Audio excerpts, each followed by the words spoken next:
Okay, good evening, everybody. Welcome back to the Mythgard Academy. This is session 6 on the War of the Jewels, and tonight we should be getting, I hope, all the way to the end of the Grey Annals, and maybe even to the end of Christopher's end notes on the Grey Annals, which is important because he does some very interesting contemplations on the question, both of the nature of the annals and also on the relationship between the annals and the other narratives that Tolkien was writing, which doesn't wholly answer the question by itself of sort of their place in the Silmarillion of Tolkien's imagination.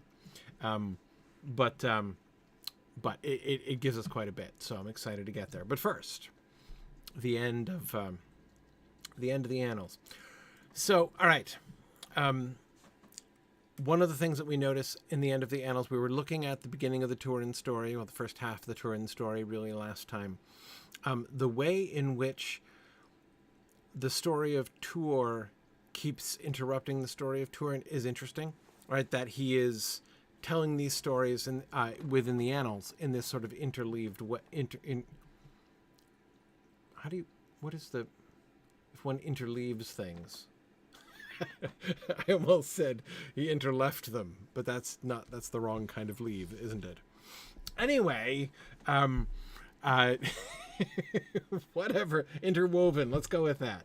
Sayonara, that sounds more sensible. He's interweaving them, as of course you'd have to do if you're writing an annal, right? And so one of the things, this is one of the places where, although, you know, the narrative has become very, very full, and so therefore one would think that much of the benefit of writing in annal form, or writing, to use the word that Christopher invents later on, annalistically, one of the goals, one of the benefits of writing annalistically is brevity, right? But like, why write briefly? So that you can see how everything fits together. By putting everything year by year, it shows you not just like, you're not just telling a particular story, you're showing the overall story and how it fits in. So this fits, of course, very well. And, you know, the way that we are brought to see how the Tuor story fits in. Also, it's equally clear that how much more of a focus Tolkien was giving to the Turin story than the Tuor story, right? Which are happening in parallel, but Tuor gets way less time on stage than Turin does during the course of this section here. But okay, here Tuor, son of Huor, met Bronwë of the Noldor at the mouths of Sirion, and they began a journey northward along the great river. But as they dwelt in Nan Tathrin, and delayed because of the peace and beauty of that country in the spring, Ulmo himself came up Sirion and appeared to Tuor, and the yearning for the great sea was ever after in his heart. But now at Ulmo's command he went up Sirion, and by the power that Ulmo set upon them, Tuor and Bronwë found the guarded entrance to Gondolin. There Tuor was brought before King Turgon, and spake the words that Ulmo had set in his mouth, bidding him depart, and abandon the fair and mighty city that he had built, and go down to the sea. But Turgon would not listen to this counsel, and Meglin, later changed to Glindur, his sister son, spoke against Tuor. But Tuor was held in honor in Gondolin, for his kindred's sake. Okay, so of course, one of the primary differences that we see here, and this has been for some time, the idea of Turin going to the sea by Nevrast has not seemed to have come in yet. That Tuor went down south. On the one hand, that might seem a little bit strange, right? Like, why does he go all the way lengthwise down the middle of the continent, right, to get down towards the ocean and have his sea longing inspired by meeting somebody in a river, you know, still in the middle of the continent, basically. That seems a little bit strange if we think from the perspective of the later Turin story, right, of him coming and meeting Ulmo rising up out of the waves of the sea, you know, in a storm on the ocean by Nevrast. It feels more fitting, not only, I think, because we're used to it, but you can see how the connection between Tuor and the sea is much more forceful there. This, of course, makes perfect sense. Why does it make perfect sense? Well, because Syrian, right? I mean, we saw from throughout the Grey Annals, like literally from the first entry in the Grey Annals, we saw how important the River Syrian is. A significance which comes up in the published Silmarillion, but seems to me rather less emphasized than we see in the Grey Annals. And here's one of those changes. This is one of those changes, actually, which serves to sort of de-emphasize the Syrian. Remember when Olmo talks about his power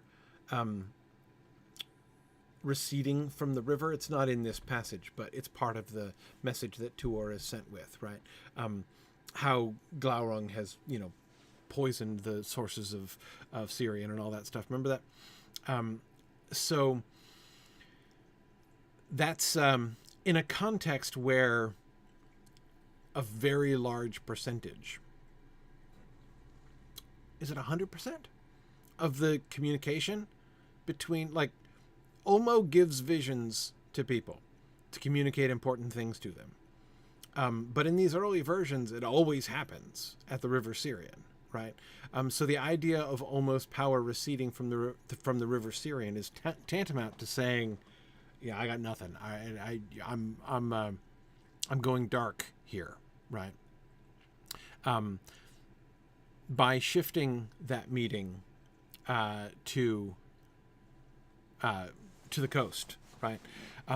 Where it de-emphasizes the role of the River Syrian, though of course it establishes that connection between Tuor and the sea much more firmly. I mean, he says the yearning for the great sea was ever after in his heart. Has he ever seen it? I don't think he ever has, in this version of the story. I don't think Tuor has ever seen the sea. Right? Now, that isn't necessarily going to stop him longing for it. Again, I'm not saying I can't understand how he could yearn for the sea. He's yearning for the sea because he's met Olmo, right? So I get that.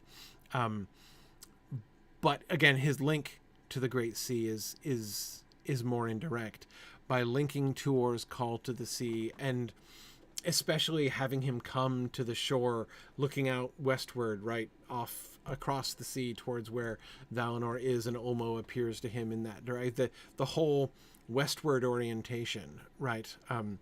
Greater focus on the sea and the sort of westward orientation of that thing does introduce a very significant change in the story and anticipates the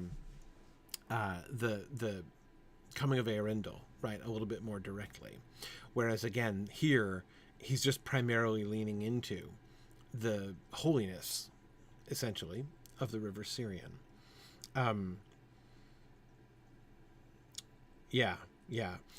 Good. Jacob is saying, in retrospect, when I was thinking about the river and the most recent fall of Gondolin, I never understood all the talk about it there and the reeds and why in one version they go down it. Yeah, exactly.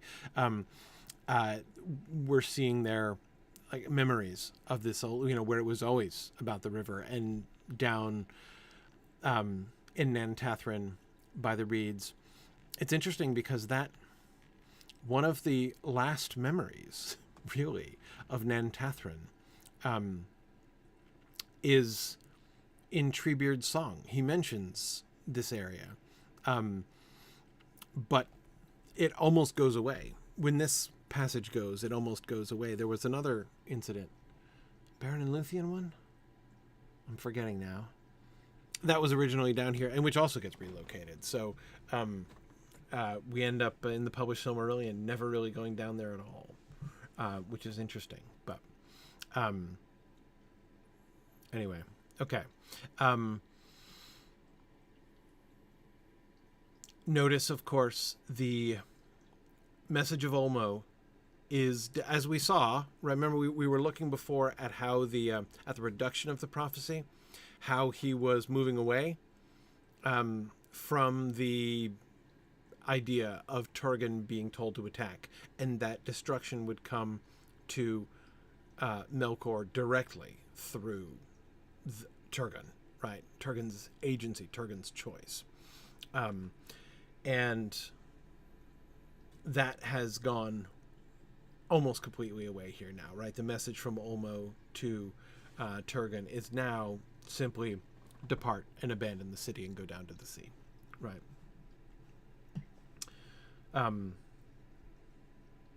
Yeah. He's at the mouths of the Syrian, so doesn't Syrian empty into the sea? Oh, I see, Karina, because I said, has he ever even seen the sea?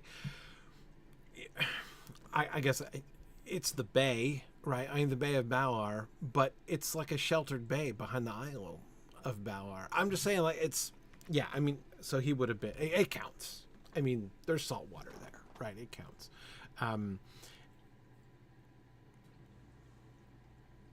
Yeah, it's just that the emphasis is not him actually confronting the ocean. Certainly not the kind, I mean, think about how different that is, right? The whole, like, atmosphere, right? The whole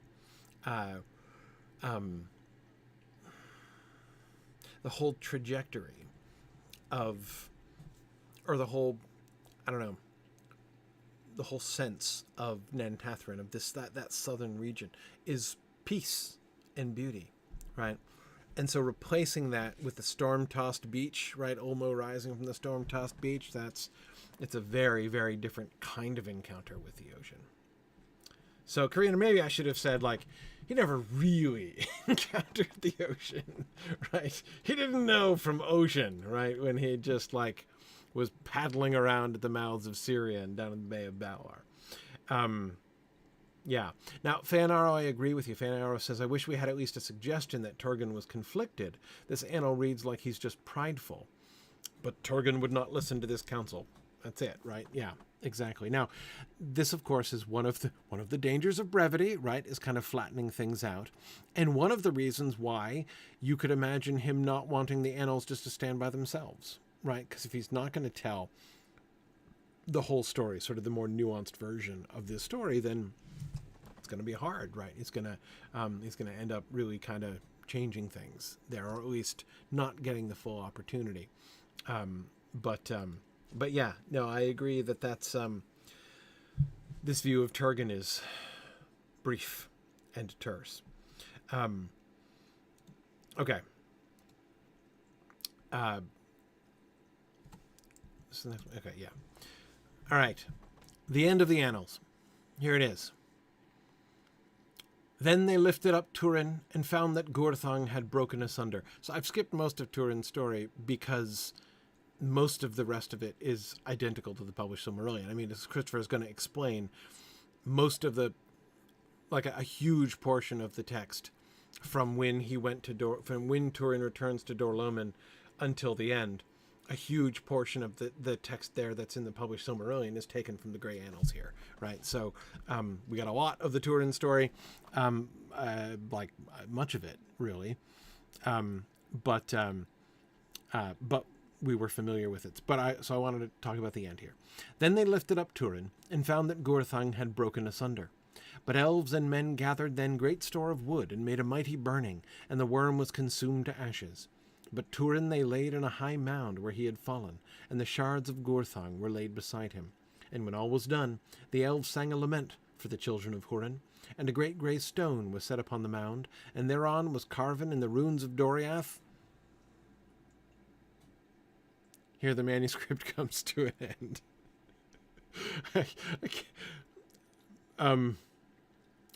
Here the manuscript comes to an end at the foot of a page, and the typescript also. So first of all, it's somewhere between hard and impossible to imagine that Tolkien actually was going to end there, right? So on the one hand, we're coming to the end of the Turin story. You could see him completing the Turin story. I mean, we're there, right? I mean, it's literally the tombstone is being erected. But before the epitaph can be written, right, off, you know, we cut it off. It reminds me of that the poem, Humpty Dumpty's poem, right? He tried to turn the handle, but anyway, yeah, so they clearly didn't intend to end it here. The fact that it ends at the foot of a page might suggest that he'd finished it and the last page got lost. except that it also ends there in the TypeScript. So maybe not.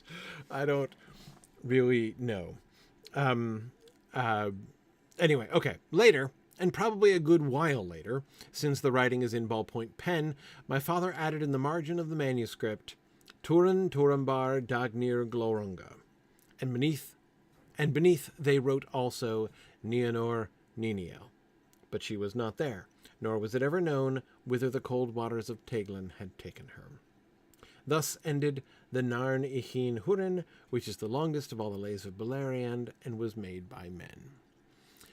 So that, of course, the inscription and everything else, that is, again, published Silmarillion. You see Christopher took that from here. And so, again, it's possible that his father is writing this later on, but that seems to me a little bit unlikely, right? I think, again, if we had that and then he finished, it might be really tempting to say. So, like, how to interpret this? I don't know exactly how to interpret this, but here's one possibility. Again, if he had written all the way through the end, if he had written, like, so what he wrote in pen at the bottom there, if that had been included in the original manuscript and in the TypeScript, it would kind of look like he was finishing the Grey Annals at the end of the Turin story, right? I mean, he comes to the end, writes the inscriptions, and says, the end of the Grey Annals, right? But the fact that he didn't, the fact that his manuscript and TypeScript end with, and thereon was carven in the runes of Doriath, : that seems to suggest that he was not done, right? Not only not done with that thought, not done with that story, but therefore also possibly not done with the end of the Annals as well. The very incompleteness, the very fact that the end of the story is incomplete suggests, or at least leaves open the possibility that he was definitely going to continue it further.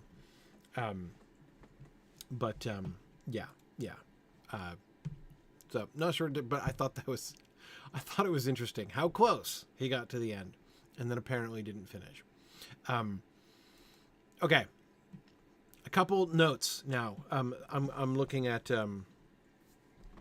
Christopher's end notes. Now, there's just a few things I wanted to go back and bring out from his discussion. This is from his notes on paragraph 38. In Unfinished Tales occurs the following passage. Cyros was of the Nandor, being one of those who took refuge in Doriath after the fall of their lord Denethor upon Amon-Ereb in the first battle of Beleriand. These elves dwelt for the most part in Arthorian, between Aros and Kelon in the east of Doriath, wandering at times over Kelon into the wild lands beyond, and they were no friends to the Edain since their passage through Osiriand and settlement in Estelad. This was largely derived from an isolated note, very rapidly written and not at all points intelligible among the Narn papers, but somewhat reduced. It is remarked in this note that the Nandor had turned away, never seen the sea or even Osse, and had become virtually Avari. They had also picked up various Avari before they came back west to Osiriand. Of those Nandor who took refuge in Doriath after the fall of Denethor, it is said, in the event they did not mingle happily with the Teleri of Doriath, and so dwelt mostly in the small land Eglamar, Arthorian under their own chief. Some of them were dark-hearted, though this did not necessarily appear except under strain or provocation. The chief of the guest elves, as they were called, was given a permanent place in Thingol's council, and Cyros, in this note called in fact Orgoth or Orgol, was the son of the chief of the guest elves, and had been for a long time resident in Menegroth. Christopher adds, I think it very probable that my father wrote Orgol and of the guest elves in Arthorian on the TypeScript of the Grey Annals at the same time as he wrote this note. Okay. So, the point of interest here, at least point of interest to me, is sort of context, sort of world-building context that Tolkien gives us for Cyros. Who is Cyros? Like, we know he is of the Green Elves. Like, that's in most of the versions of the Turin story. And that he's a member of Thingol's council, right? That he's has an important place in the court. Copperfinch, yeah, dark-hearted is the very interesting element here, right? So first he sets it up by talking about by giving a little bit more context about the Nandor than we generally have gotten in other places. We knew that they were unwilling to leave. Well, no, not unwilling. Of course, unwilling is what Avari means, right? And that was always the distinction, like the distinction between the Avari and the Nandor. What made them different? Well, again, in the published Silmarillion, the emphasis seems to be on the fact that the Avari are defined, literally their name is derived from the fact that they're from like a negative, right? We're not willing to go. We want nothing to do with it. The Nandor are not defined by unwillingness, right? They don't have that negative definition. They have a positive definition, right? The Nandor are distinct as a people, not because they say, oh, we don't want to go to the ocean, right? They're not the anti-ocean elves. They stay because of their positive love for the land that they pass through. As they're going on the long journey, right? The Green Elves are the ones who come to delightful places and say, actually, this is where we want to be, right? We have found the land that suits us, and we want to just stay here. We don't need Valinor after all, right? And so on the one hand, functionally, the Nandor and the Avari were always very similar, right? In one sense, right? Both of them remaining behind, the Nandor being the first to sort of, and I know there's a distinction between the Nandor who stayed and then the Nandor who crossed over the mountains again. I'm lumping those together for the moment. Anyway, okay. So point is that had always seemed to me a really fundamental, it's what I was kind of gleaning from the published Silmarillion, was that was a distinguishing feature between the Nandor and Avari, that the Avari were associated with that negative choice, whereas the Nandor were associated with a positive choice, even though they basically ended up in the same place doing the same things. And here, he comes down a little more strongly on the link between them, that they became virtually Avari. But also that when they crossed over the mountains into Assyrian, some of the Avari came with them as well, which is not mentioned in the published Silmarillion, right? But then we get this other thing, which seems to me to be like a backstory with explanatory value. Because Cyros is a jerk.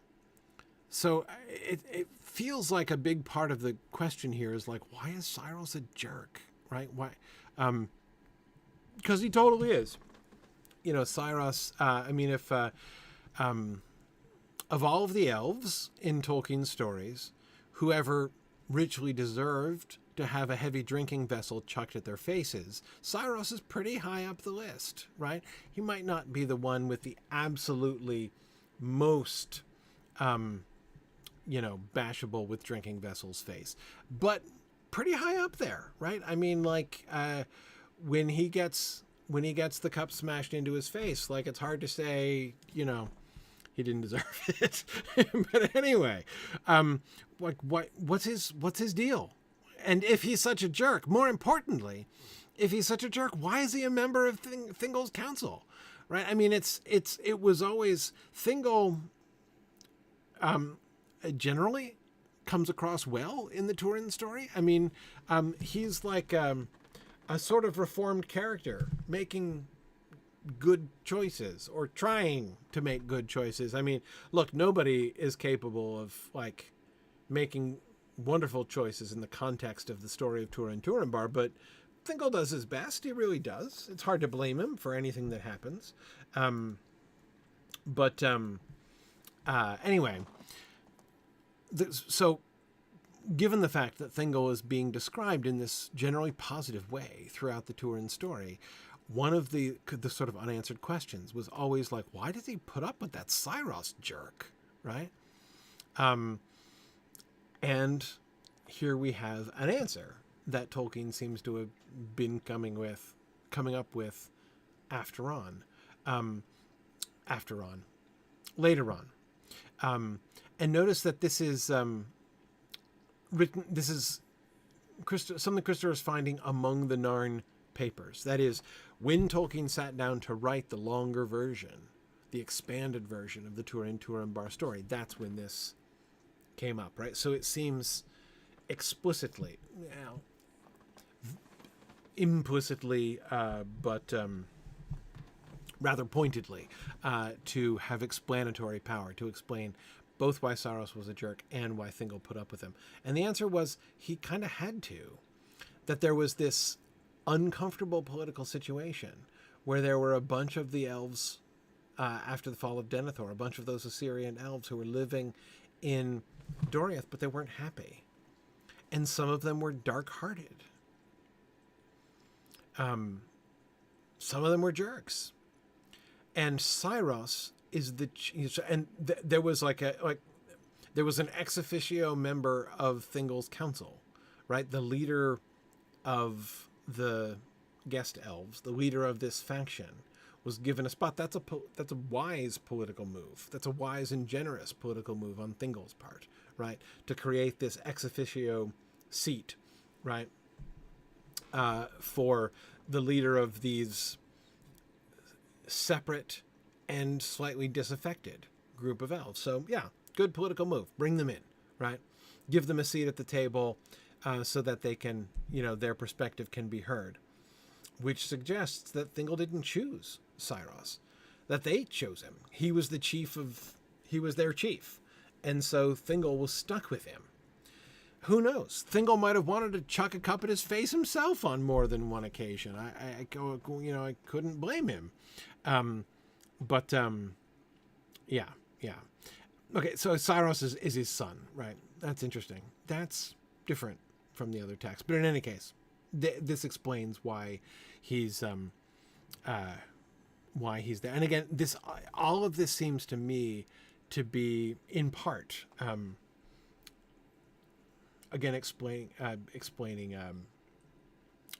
Thingol's decisions. But I would also point to this as another example of ways in which Tolkien is thinking through the world building a little bit more thoroughly, right? It's where he's going for answers to these kinds of questions now, which was not always the case in the Silmarillion story. Okay. A quick note on the Balrog question. We talked about this, but I just wanted to revisit it again. The horde of Balrogs that comes out in the Nirnai Thornoidiad, and I was talking about that and the significance of that. I still think it very significant. Christopher's comment: the Balrogs were still at this time conceived to exist in large numbers. Cross-reference to the Annals of Aman. Melkor sent forth on a sudden a host of the Balrogs, at which point my father noted on the typescript there should not be supposed more than, say, 3 or at most 7 ever existed. So the concept of the small number of Balrogs, right, the highly limited Balrog population, was an idea which was emerging. Now, my question is, at this time, what are we're talking early 50s, right? One way or another, the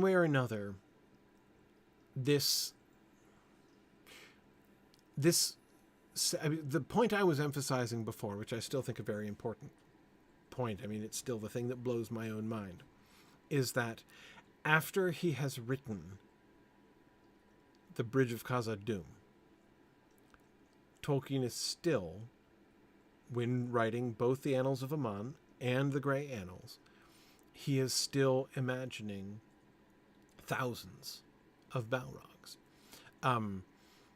It's very hard for me to imagine that. But of course, we also know at this time, a note on the typescript shows that not in the time of writing the annals, but I don't know exactly when that note was. I guess it could have been significantly more.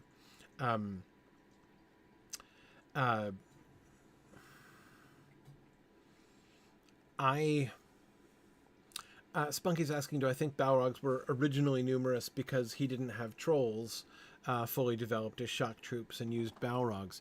Well, he certainly did use balrogs as shock troops. I mean, heavy infantry is exactly the role that balrogs were playing. Very heavy, admittedly, but heavy infantry. I'm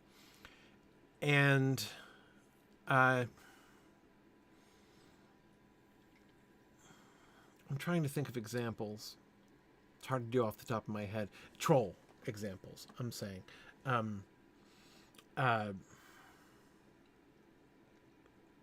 Yeah, there were ideas of connecting the Balrog to Saruman, Jacob, originally. That was true. But again, we're talking, the whole thing is done and revised.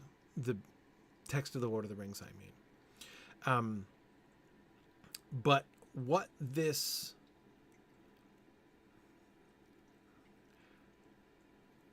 suggests to me the following sequence. Balrogs were always numerous. Back in the old days, Balrogs were all over the place. Whole swarms of Balrogs. Just read The Fall of Gondolin from the Book of Lost Tales, and that's very clear. Okay, so in the oldest versions of the stories, his initial concept of Balrogs is that there's thousands of them. And that remained true. Then he writes The Lord of the Rings, and a Balrog of Morgoth is encountered, and Gandalf has his confrontation with him on the bridge, and he's a huge deal, and Gandalf kills him but then dies, and all that stuff. Then, having written that story, he comes back. But he's in Silmarillion mode now, and there are thousands of Balrogs in Silmarillion tradition, so he seems in both annals to have continued writing in that way. But I don't know if perhaps there was some cognitive dissonance between the Bridge of Khazad-dûm and the thousands of Balrogs on the battlefield that led him finally to decide, no, 3, at most 7, right?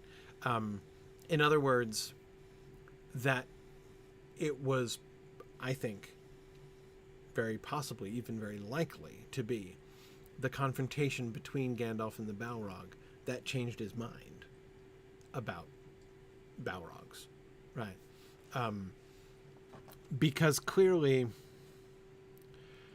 on the one hand, yeah, first age, third age, things in the third age are much smaller, so if you meet even somebody of medium importance from the first age, still existing in the third age is going to seem like a huge deal, right? On the one hand, I totally get that. That's obviously true.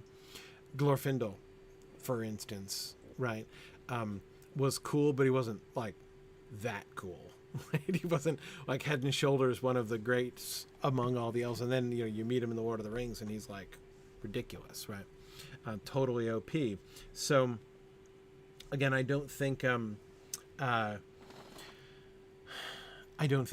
that that's it's that kind of a sit. Now, of course, footnote, Glorfindel, yes, returned from death, maybe augmented him a little bit, whatever. Not interested. Not talking about. I don't get too distracted about Glorfindel right now. I am interested. Don't want to get distracted.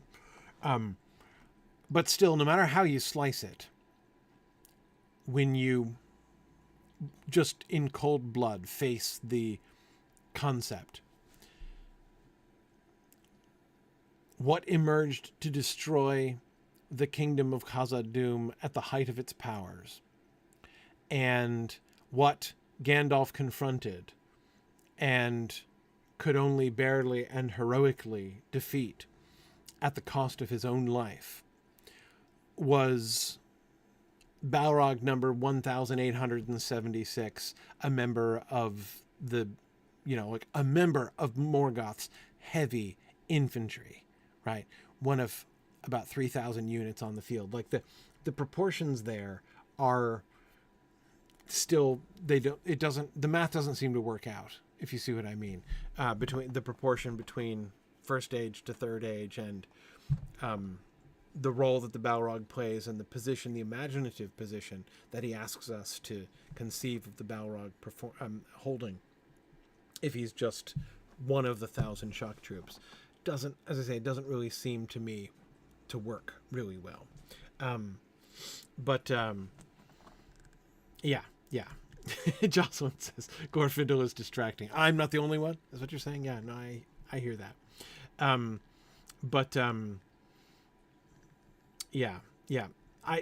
Fëanor, I think that's his first impulse.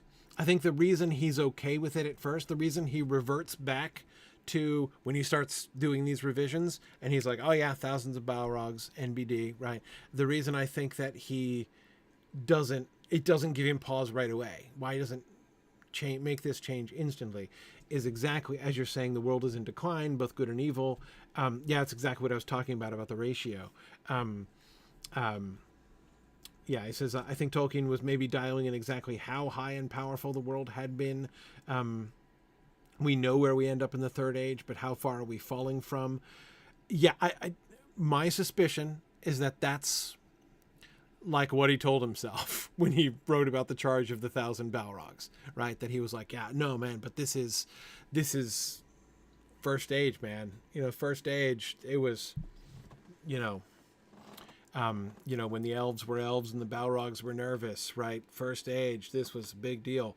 But clearly he changes his mind, right? And is like, no, even in the First Age, the balrogs were a big deal, right? There were only like the balrog that Gandalf faced was one of the 7, personal bodyguard of Morgoth, right?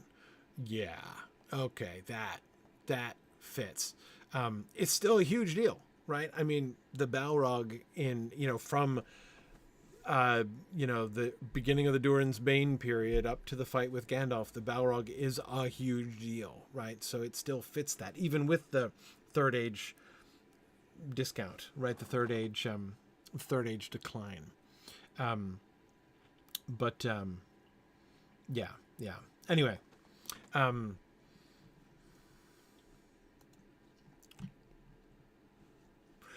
Dennis is asking, certainly not thousands, but what would it take to cow Shelob, or Ungoliant, you mean, at the height of her power? Yeah. But if the balrogs are a really big deal, 7 could probably do the trick, right? And don't forget, Morgoth is there too, right? It's not like the 7 balrogs are fighting her off on their own. It's already Morgoth versus Ungoliant, and she's gonna eat him, right? And then the balrogs come and help him in with their help, right? It's not like she's just like, oh no, a balrog is gonna beat me up. Morgoth was, again, he was also there.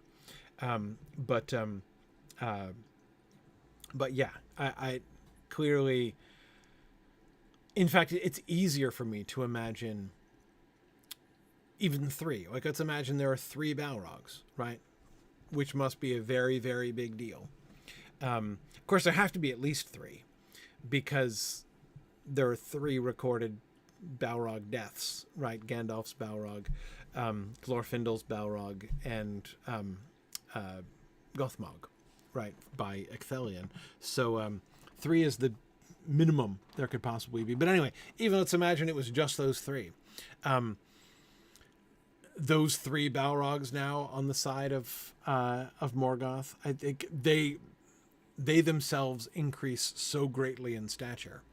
And that's easier for me to imagine, like 3 really powerful balrogs coming to Morgoth's side, and them 3, and with the threat of Morgoth's presence there too, Ungoliant flees. That's actually easier for me to imagine than Morgoth and having like 500, bitty balrogs come around and whack at Ungoliant with their little whips of flame. Right.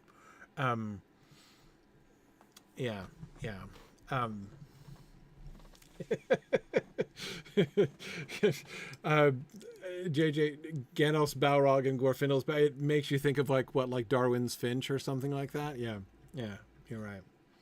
Each one discovered a unique species of balrog. Yeah. Maybe they do have vestigial wings. Just kidding about that.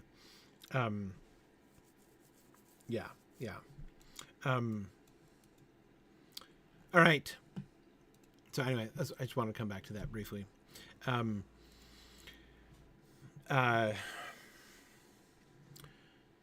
Okay, let's talk about. So Christopher Tolkien made up the word analytic. So I I one-upped him and invented the word analyticity. Anyway, so concerning analyticity, this is a 2-slide thing. So let me let's see what Christopher's saying here. This is a convenient place. What is this place? We're in the Turin story. This is a convenient place to describe a text whose relation to the Grey Annals is very curious. The text itself has been given in Unfinished Tales, page 159 to 62, the story of the coming of the Gondolin elves Gelmir and Arminas to Nargothrond to warn Orodreth of its peril. So remember, that passage is in the Unfinished Tales Narn material, but it's not in the published Silmarillion. Exactly what the messengers, the Noldor messengers who come and deliver the warning, like, take the bridge down, you idiot. Remember that warning? And Turin doesn't listen to them. So that version of the story is included in Unfinished Tales. Okay. Right. They're coming to Nargothrond to warn Orodreth of its peril, and their harsh reception by Turin. There is both a manuscript based on a very rough draft outline written on a slip, and a typescript with carbon copy made by my father on the typewriter that he seems to have used first about the end of 1958. Okay, so in 1958, he's written this extra passage about Gelmir and Arminas. Okay. The manuscript has no title or heading, but begins, as does the rough draft and typescript, with the date 495. The top copy of the typescript has a heading added in manuscript. So written on the top of the typescript is insertion for the longer form of the Narn. So this manuscript and typescript are being labeled as a passage of text that is supposed to get inserted into the long form of the Turin story. But the carbon copy of the typescript has the heading also added in manuscript, so he writes on the carbon copy, insertion to Gray Annals. But this was changed to the reading of the top copy. That's probably just a mistake, right? He meant it was supposed to be inserted for the longer form of the Narn, right? Probably a red herring that he said insertion to the Gray Annals. Okay. The curious thing is that while the manuscript has no analytic quality apart from the date 495, the typescript begins with the analytic word here, a usage derived from the Anglo-Saxon Chronicle. Here Morgoth assailed Nargothrond. Turin now commanded all the forces of Nargothrond and ruled all matters of war. In the spring there came 2 elves, and they named themselves Gelmir and Arminas. So that technique, it's following the Anglo-Saxon Chronicle, like that's the way in the Anglo-Saxon Chronicle, which is a historical annal, they start entries with the word here, right? Like you start with the date, and then you say here. So here in this date, in 495, here's what happened. And so notice he said that was not in the manuscript. It was only in the typescript. So when he wrote the manuscript, so between the manuscript and the typescript, he decided to make this thing that he's writing for insertion in the longer form of the Narn more analytic, sound more like an annal entry. Okay, keep going, Christopher. This is very puzzling. So far as the content of the original manuscript of Gelmir and Arminas is concerned, there seems nothing against the supposition that my father wrote it as an insertion to the Gray Annals, and indeed in appearance and style of script, it could derive from the time when he was working on them before the publication of The Lord of the Rings, like after the writing, before the publication, early 50s. The puzzle lies in my father's motive for making, years later, a typescript of the text and adding to it material taken directly from the Grey Annals, specifically reinforcing the place of Gelmir and Arminus in the annalistic context. Together with his uncertainty, shown, that is, remember the word here is one of the things he's talking about here, right? Why does he make it sound more like an annal when he goes back to make a typescript of it? So wait, so you follow so far? So he's saying, okay, like, whatever, it's not surprising, right? It's not surprising that Tolkien sat down and was like, oh, hey, Gelmir and Arminus, I want to write this incident, right? I want to write this incident. I'm going to shove it in here. Like, it belongs in this spot in the Gray Annals. I'll include it in the longer Narn when I put all that stuff together, right? And write the longer version of the Turin story. And that he could have written it in the early 50s when he was doing those developments, writing the longer Narn and all that stuff, right?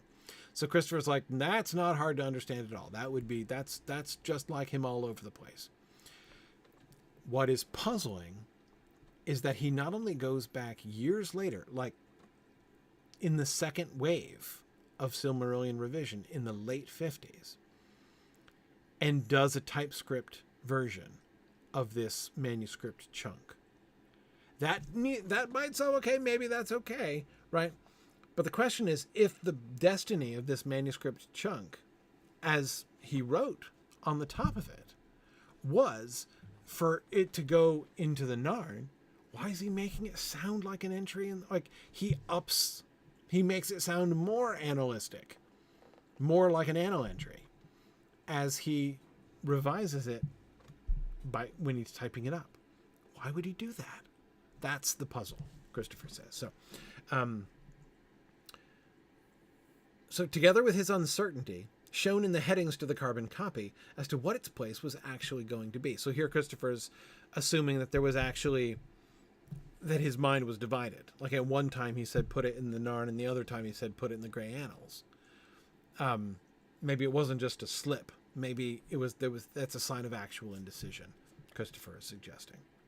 Subsequently, indeed, he bracketed on the manuscript the date and the opening words, 495, here Morgoth assailed Nargothrond. In other words, later on he bracketed the primary elements that made it look like an annal entry, and struck out the words here and in the spring at the beginning of the passage cited above. It's another passage I skipped, thus removing the obviously annalistic features.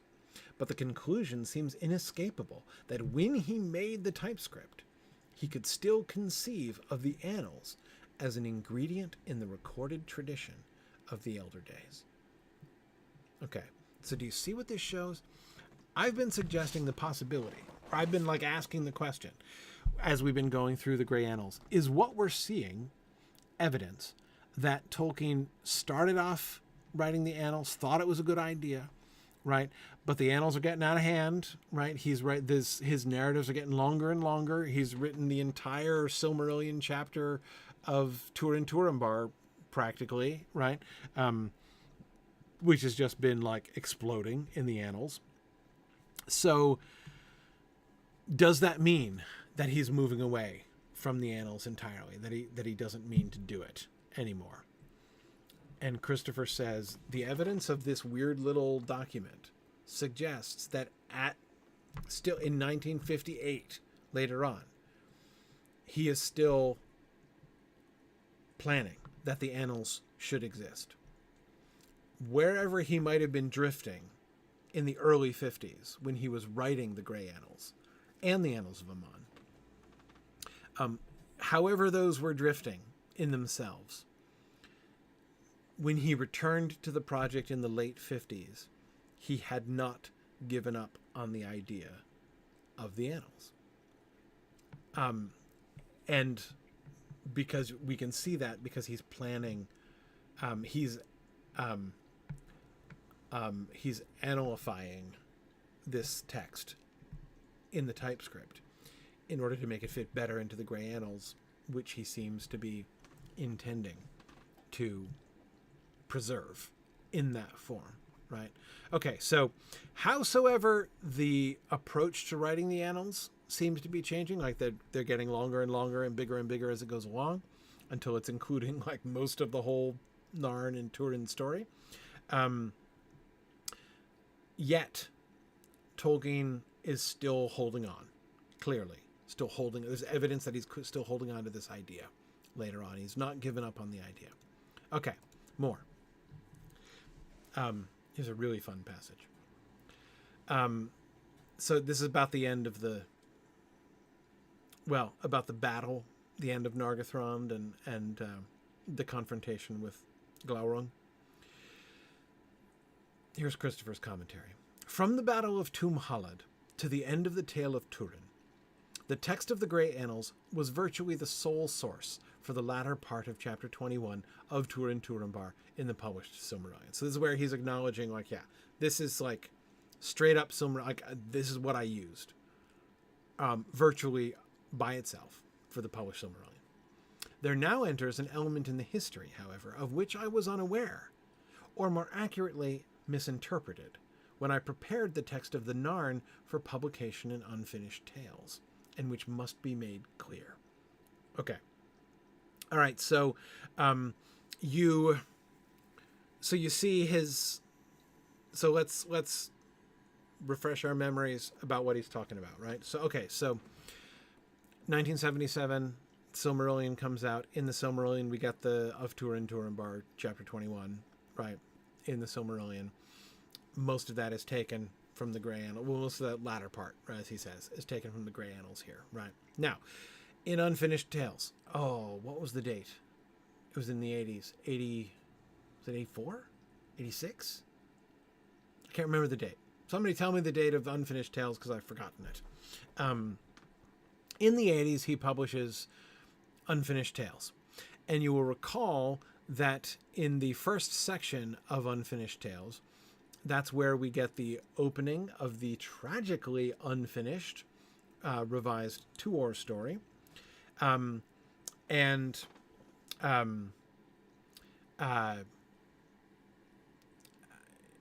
also the Narn that he keeps referring to here. So Tolkien was writing a longer version of the Turin Turambar story, which was based on the earlier stuff. 1980. It was 1980 straight up. Okay. Thank you. 1980. So in 1980, Christopher puts out Unfinished Tales. And the Narn, so the longer version of the Turin story that Tolkien was writing. And basically, it's the Children of Húrin. Okay? Essentially the Children of Húrin. There's a little bit more complexity there, but functionally, he beefed up the material that Christopher Tolkien used for the Turin chapter in the Silmarillion, and beefed it up into the whole Children of Húrin. Okay. How Christopher first presented this material was in that chapter called The Narn Hin Húrin in Unfinished Tales, where Christopher, provides the new material that's not in the Silmarillion, but then has long spots where he's like, and now it's the same, go back to the published Silmarillion and read the next 10 pages, then come back and here's some more, right? So when he was putting that together in order to present like what would be, if you put it all together, the full text, but that was never done until the Children of Húrin was published in, what was it, 1995? I want to say Children of Húrin. No, it wasn't 95. It was later than that. It was later than that. I was in grad school already. Anyway, 2005? Might have been 2005. Anyway, so anyway, when he, so that's the process that he's talking about. So the Narn existed as a full text, but it began as so we know the Grey Annals, right, is the major thing that that Christopher is drawing from for the Silmarillion text. that story is also what Tolkien was using as the base and expanding. 2007. Okay, there we go. Getting my dates straight here. 2007, Children of Hurin. 1980, Unfinished Tales. Okay. Anyway. Yeah, actually the ones which overlap with my own life are like more confusing. Actually, not that 1980 doesn't overlap with my life, but I wasn't exactly reading Unfinished Tales the day it came out. I was too busy in kindergarten. But anyway, okay, so back to Christopher here. Okay. At this time, I was under the impression that the last part of the Narn, from the beginning of the section entitled The Return of Tuor to Dor Loman to the End, in Unfinished Tales, so I was under the impression that that last part was a relatively late text, belonging with all the other Narn material that, in terms of narrative, precedes it. And I assumed that the story in the Grey Annals, to which the last part of the Narn is obviously closely related, despite its much greater length, preceded it by some years, and that it was in fact an elaboration of the story of the Annals. Okay? All right. So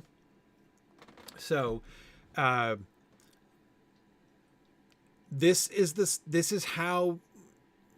story that Christopher is saying here he believed was true, right? He believed that there was the Grey Annals version of the story, which is much shorter than the Narn version, right?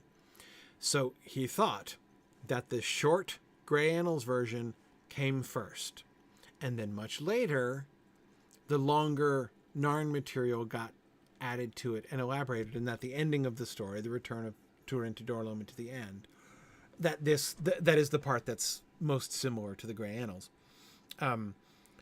That part was written, again, like the rest of it, much later than the Grey Annals, right? So his understanding of the relationship between those two texts, the longer Narn, which gets published in the Children of Hurin later on, and the Grey Annals version of the text, his understanding was Tolkien first wrote the Grey Annals text, which is shorter, and then he expanded it to make the full Narn version. Totally logical. That seems to all work out just fine. This view is wholly erroneous, he goes on to add, and was due to my failure to study sufficiently closely the material preserved in a different place that preceded the final text of the story in the Narn. In fact, it soon becomes plain, as will be seen in the commentary that follows, that the long narrative in the Grey Annals was based directly on the final text in the Narn, and was a reduction of that text, congruent with it at virtually all points. The manuscript of this latter is very similar in appearance and style of script to that of the Annals of Aman and the Grey Annals, and undoubtedly belongs to the same period, presumptively 1951. Thus, the massive development and enhancement of the final tragedy in Brethil is yet another major work of the prolific time that followed the completion of The Lord of the Rings. Okay, following? Here's what he says he discovers. He discovered he was dead wrong about that whole thing. So he thought originally the Annals were written later, like in the late 50s. Sorry, I said it backwards. I'll come in again. He thought originally that the Narn was written later, in the late 50s. The Grey Annals, he knew the Grey Annals were written, and the Annals of Aman were written right after he completed The Lord of the Rings in 1951 there, right? So during that big boom of writing after The Lord of the Rings was finished, he wrote the Grey Annals then, and then expanded them later on. Remember what he thought happened, right? Start with the short version, expand to the long version, and that he expanded the long version later on, probably in like the late 50s or something, right? And Christopher says, actually, no. The Narn came first. Tolkien wrote the Narn early in 1951, and then wrote the Grey Annals account based on it. So why is the Turin story in the Grey Annals so much longer than other parts of the Grey Annals? Not because he was getting more carried away and just writing spontaneously a longer and longer story.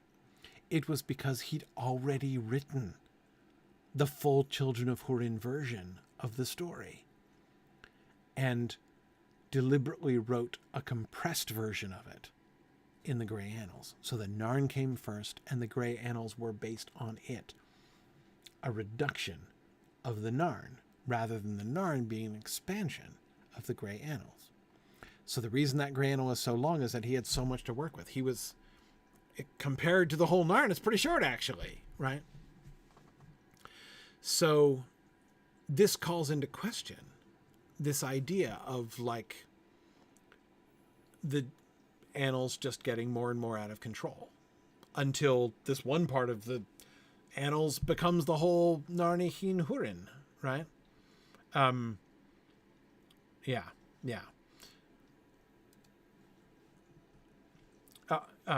Let's keep going. Hang on, not yet.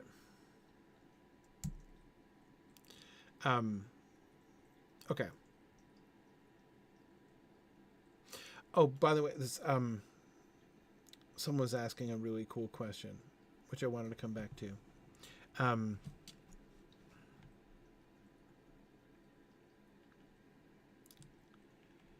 Let's see, what was the question about? Oh yes, Copperfinch was asking, when in the text we read editorial alterations were made for consistency. Who is the editor? Christopher's talking about himself. He was talking about the editorial choices he made in the Silmarillion. He is really shy. Really shy. Whenever Christopher talks about the Silmarillion, here's the way I think of it. He always does so in a way, he does it with great humility. Christopher's very humble.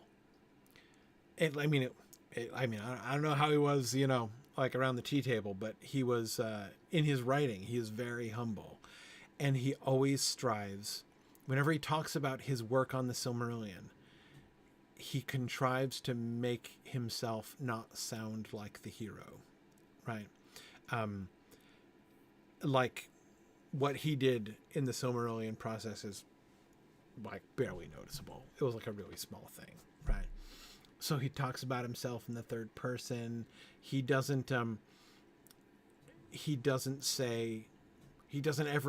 never to make the story about himself. And when he does have to come in and explain choices that he made, it tends to be sort of brief and matter of fact. And the only times that he talks about himself in the first person for an extended period of time, like he does in this slide, right? That whole first paragraph, look at all the eyes there. The only time he talks about himself at great length is when he's confessing a mistake that he made, right? Exactly, Jacob. When he talks about his errors, that's exactly when he spends all the time doing that.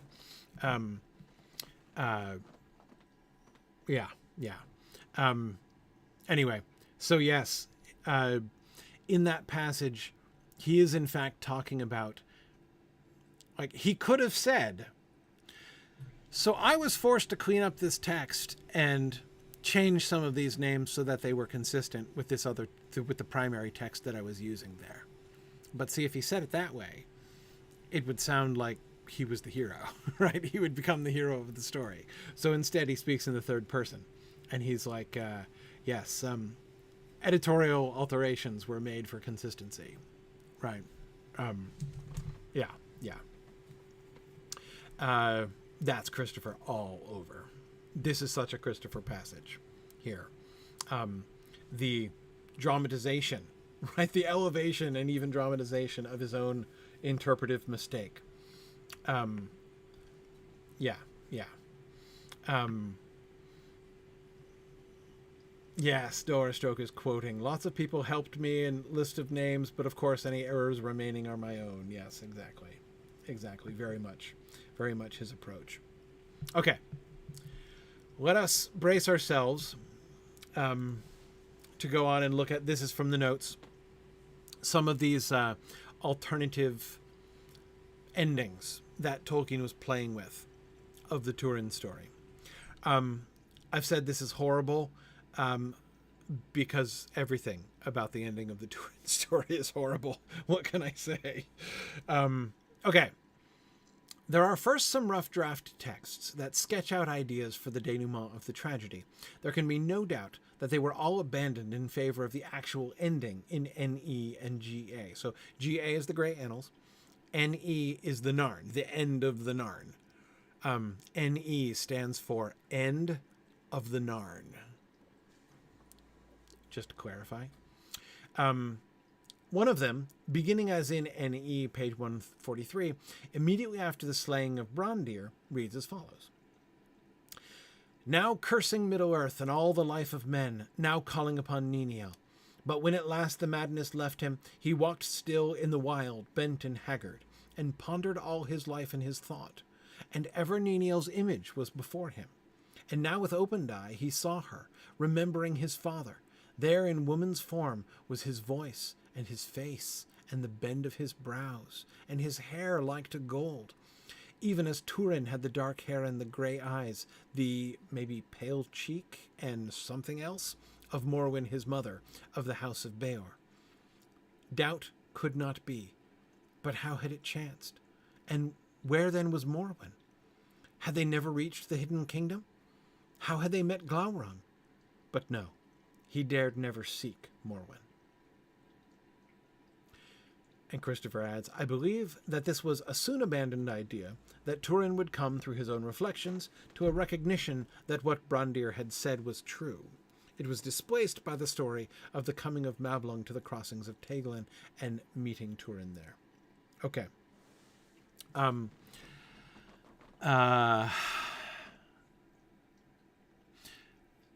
So this is kind of like those moments when we're considering passage, like text that he changes, right? When he crosses something out and does something else instead. These are rejected ideas for the end of the story.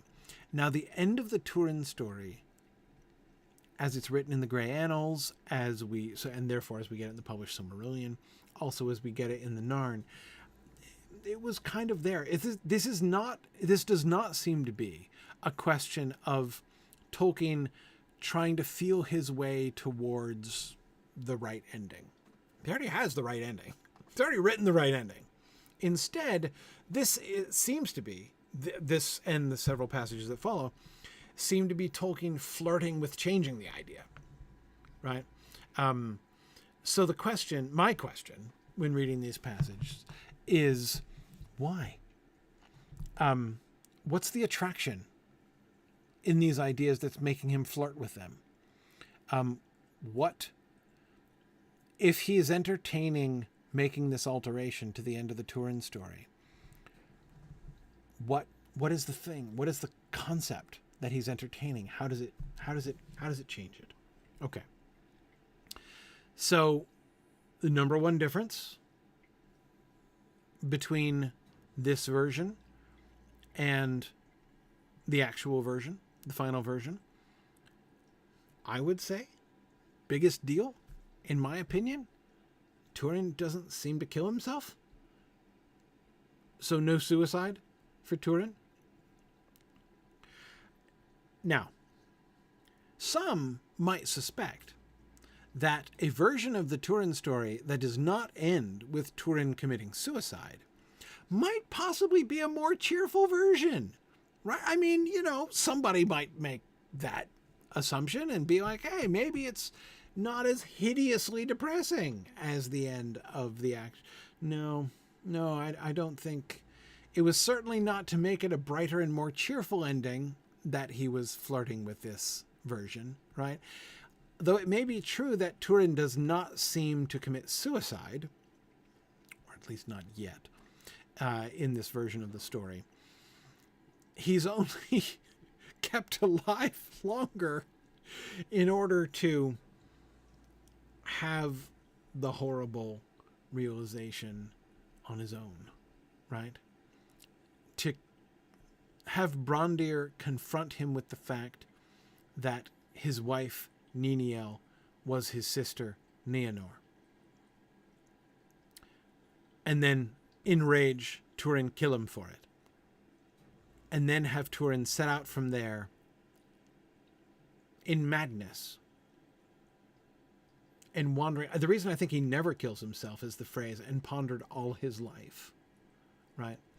I mean, I guess in theory, if he killed himself the week after, his life would just be short. But it does sound like he lived on after this. And instead, we get a Turin who spends the rest of his life haunted by the realization that Brandir was right. Looking back on his wife, Niniel, and realizing she really was my sister. And what's worse, I should have known. Right? When I now reflect back on her and I realize how much she looked like Dad, right? Like, he can't shake it. Right? Once he's been told the connection, he knows it's true and spends the rest of his life contemplating how true that was. And therefore, how blind he had been not to see it first, right? And also not knowing how it happened and where then was Morwen and all of these things, right? So, on balance, not sure this is a more cheerful end of the Turin story at all.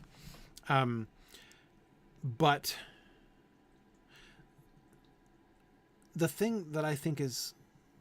So again, I think the most significant thing is the lack of suicide, but I think that the most interesting thing is that this is a version of the story that ends with a reflective Turin. A Turin who is looking back over the choices of his life with horrifying and soul-destroying regret, but still who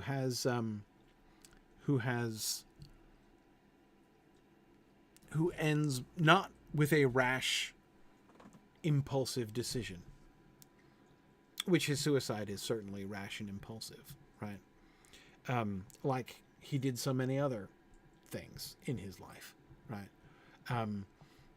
This is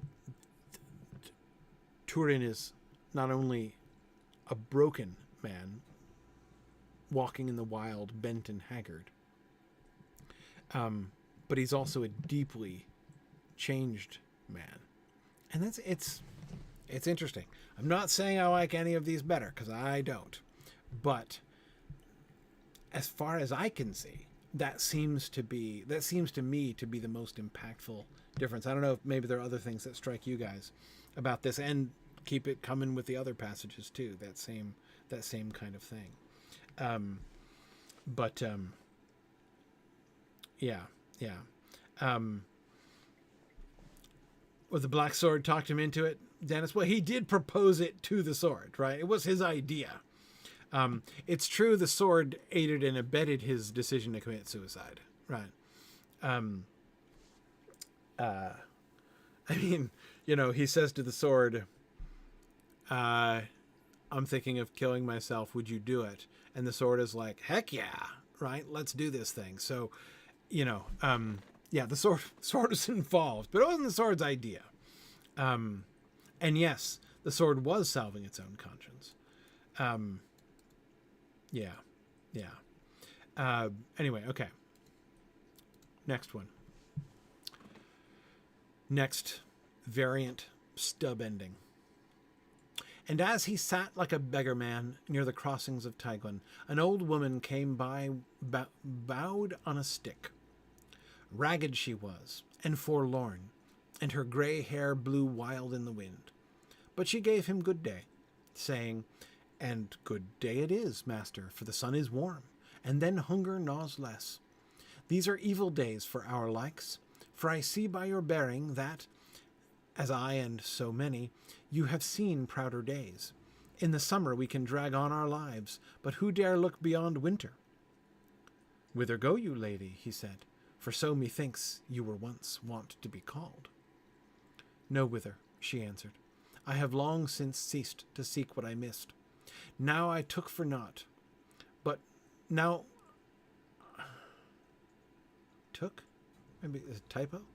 Now I look for naught, I think is what it should be. Now I look for naught, but what will keep me overnight to the next grey dawn. Tell me, whither goes this green road? Do any still dwell in the deep forest? And are they as fell as wanderers' tales tell? What say they?" he asked. Okay, so this is a conversation between Turin and Morwen, right? So in Stub... Oh, Took is in the book? Okay. Now I took for naught. It's the took for naught. Now I took naught, but what will keep me over... I don't know. Don't know who made the mistake. Thought I made the mistake, but I don't know if it's Christopher or if it's Tolkien on the manuscript, and Christopher is just faithfully representing it. Anyway, whatever. Doesn't matter. Okay.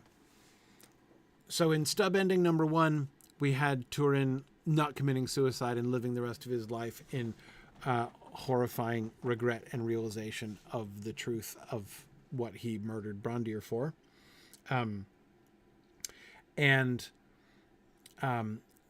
No, Scott, I think the meeting between Hurin and Morwen was already done.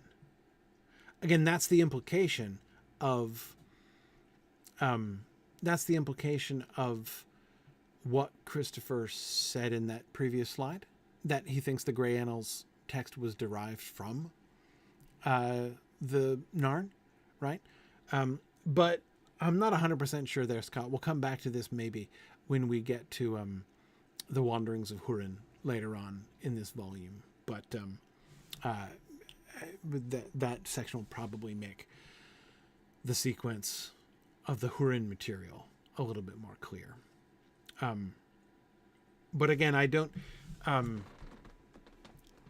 my understanding of all of these alternate versions is that these are not like... Again, this is not him feeling his way towards the real ending that we know, right? These are all... This is him contemplating changing the real ending that we know. Okay.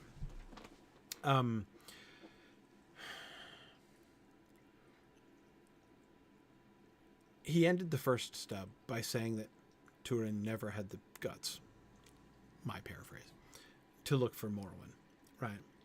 And then he just goes there. We've got Turin still sitting like a beggar man, right? So that seems to be sort of consistent from, but now, you know, is this the same? Is this exactly the same Turin? Has he been spending the whole time between the end of the story and here, between the death of Brondir and here, contemplating in retrospect how much his wife looked like his father? And then we get to this point. I'm not completely sure of that, but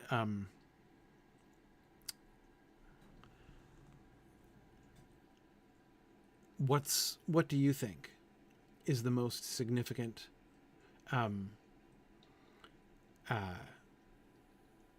what do you think here is the most significant change? Like the concept that he has changed. Once again, Turin still not committing suicide, so that holds over from the previous one. To me, the element that gets added in this is Morwen. What happens to Morwen? I have long since ceased to seek what I miss. Now I'm going to go with look for now. Now I look for not, but what will... Because again, she ceased to seek, so now she looks. I think that's what was intended. Now I look for not, but what will keep me overnight to the next gray dawn.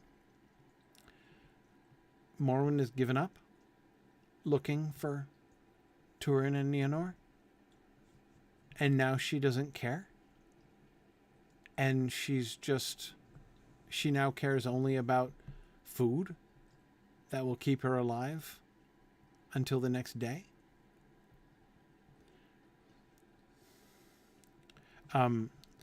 So we could call this one the actually she kind of was conquered version, right? Thinking, Scott, of the the meeting between Hurin and Morwen, right? Her defiant, her continued, her perseverance is what Hurin comments on, right?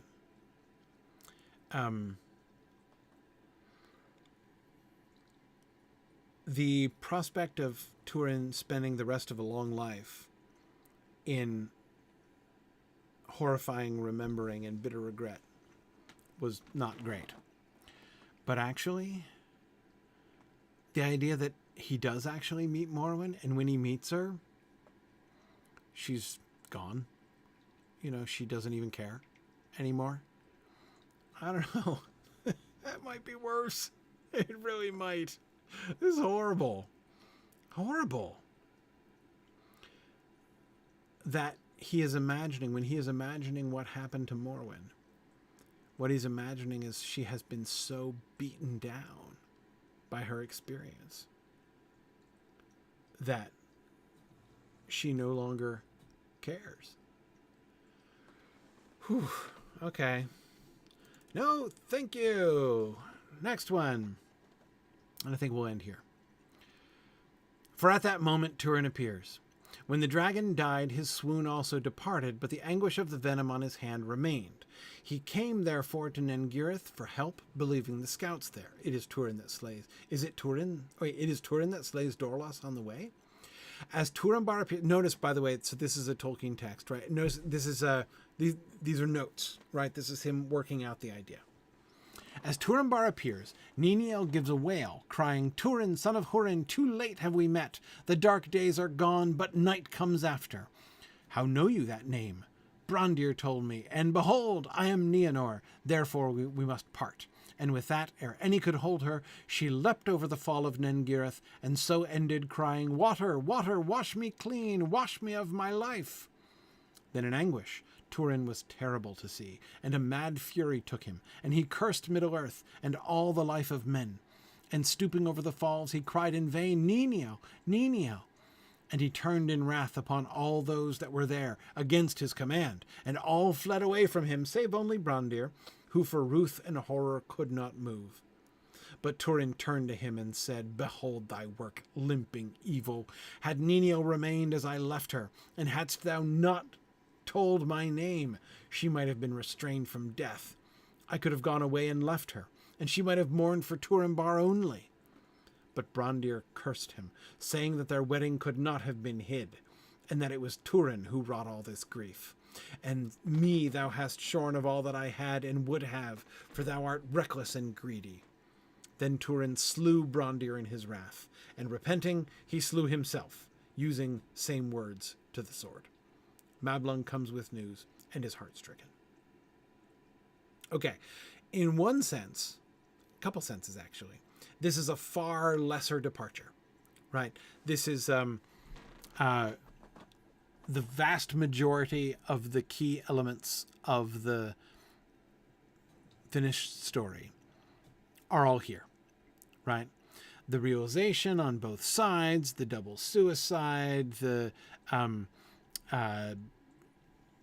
argument between him and Brandir, the murder of Brandir, and the suicide afterwards. So, yeah, that's all very similar. What's the key difference? The key difference is the final meeting of Turin and Niniel, right, of Turin and Nienor. Um,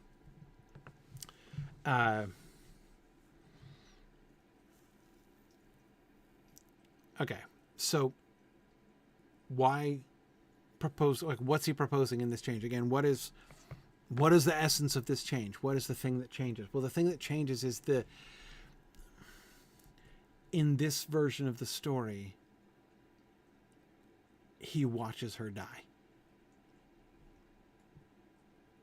And her final words, which are directed to the waterfall, right? And I like the observation, who was talking about? Somebody was talking about that.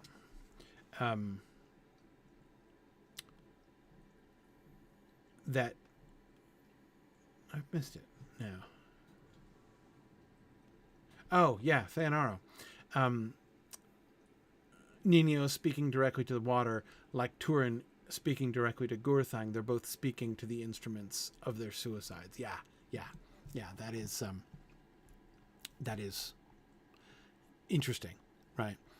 But she's doing it in front of him, right? He's watching her plummet to her death. And the revelation of the truth comes to him from her mouth, right? She is the one who, calling him by his own name, Turin, son of Hurin, says, I am Nienor, therefore we must part, and she throws herself into the waterfall. So the shock to Turin comes from her directly.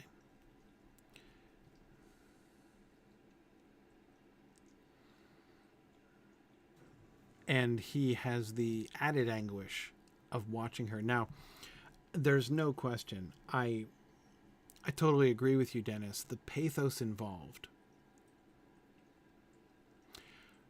The worst. Boy, there's a lot of competition for this particular prize. But in my opinion, the worst moment, like most horrible to read, most crushing moment in the end of the Turin story to read, is when he wakes up, finds his hand has been treated, goes back, finds the people, and says, rejoice, the dragon is dead. Where's Niniel? For her I would see. Oh, awful. So awful. So awful. And we lose that, right? We lose that moment, and that moment is replaced with this open confrontation, right? And in one sense, of course, this experience is worse for Turin, right? Like, this is not a very sensible option, but like if Turin had to choose whether he wanted the published version of the ending or this version, I think he'd choose the published one, right? Because I mean, here again, he's the horrible blow comes from Niniel herself, and then he watches her die, right? So I think, his experience, I think, is in a way more terrible in this version, but certainly the experience for the audience, it doesn't have the dramatic irony is so painful in the public version that it's, the primary version, that it's really hard to, you're right, Feanor. If Turin had to choose, he would have chosen the wrong one. Yeah, no, you're right. You're totally right.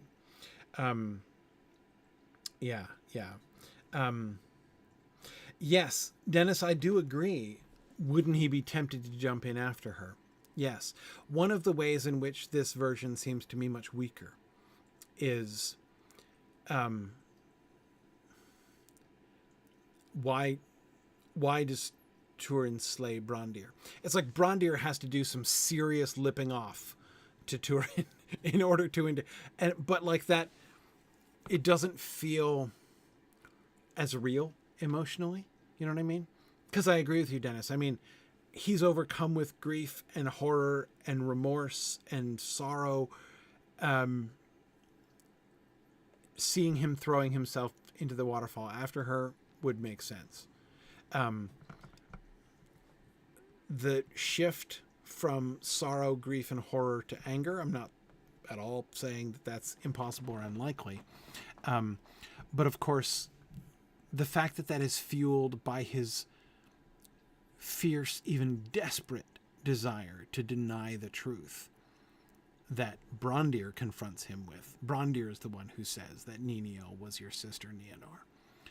And the primary thing motivating his anger against Brondir is his very strong sense of denial, right? His like self-preservation, and not just self-preservation. I mean, just, yeah, like all kinds of motivation for denial in that moment, right? And to convince himself that this is a malicious lie brought about by Brondir, who always wanted to separate him from Niniel, right? Who always envied him, is like that idea that Brondir is making it up maliciously, and that it's all his fault is such a temptation, right? The anger at him, right? The excuse to feel anger at Brondir, combined with that, like, that sense of denial. It's so compelling, right? Why he would murder Brondir in that moment. But here I have a harder time seeing it, because I agree with you, Dennis. Like, it seems a distraction. Brondir has to almost slap him across the face and, you know, spit in his eyes to get him to kill him. Right. Or to save her. Yeah, no. I mean, I think no. The way that it's described, that doesn't seem to be indicated by anybody. I mean, she's jumping off a cliff here. So, yeah, I don't think... I mean, maybe he could be, like, delusional, but... is the latest version suggesting all the people watched her commit suicide? This one? Yeah. Yeah, no, I think it's the whole spectacle. Yeah, everybody's. All of this, the confrontation, her exposure of the truth, her suicide, Brondir's murder, is all happening in front of a packed house. Well, not the murder, because everybody else runs away. Right? Everybody else runs away, leaving only Brondir. So they don't witness the murder, but they witness the rest of it. Yeah. And you're right. It does take Brondir more out of the center. Yeah, I agree.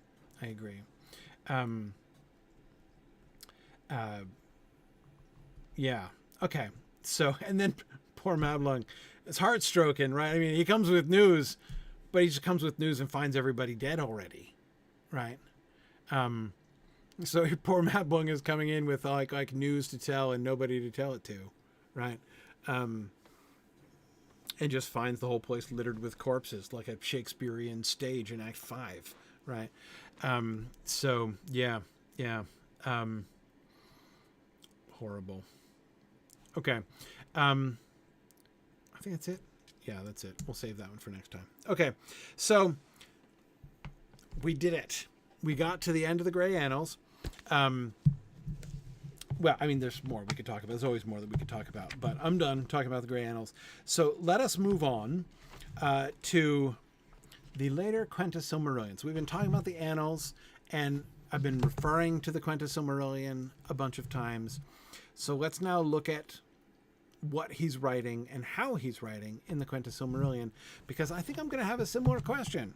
What does Tolkien think he's doing here? Like, what exactly is going on? So, I had suggested you could get a start on that, and I still think that's true. Now, I'm going to invite you to read a goodly ways ahead in pages, only because There's a whole bunch of maps and map commentary, which we're probably not going to talk about in very great... There might be some things that'll come up there, but we're not going to talk about them in very great detail. So go ahead and read up through chapter 13 of the Quenta Silmarillion. So up to, but not including, of the coming of men into the West. Right? So up through and including of Beleriand and its realms, basically. So stop when you get to chapter 14 of the coming of men into the West, which is on page 215 of my hardcover version here. Okay? That'll be the plan for next week, and we'll see how we do. All right. Awesome. Thanks, everybody. And I will see you guys next week. Bye now.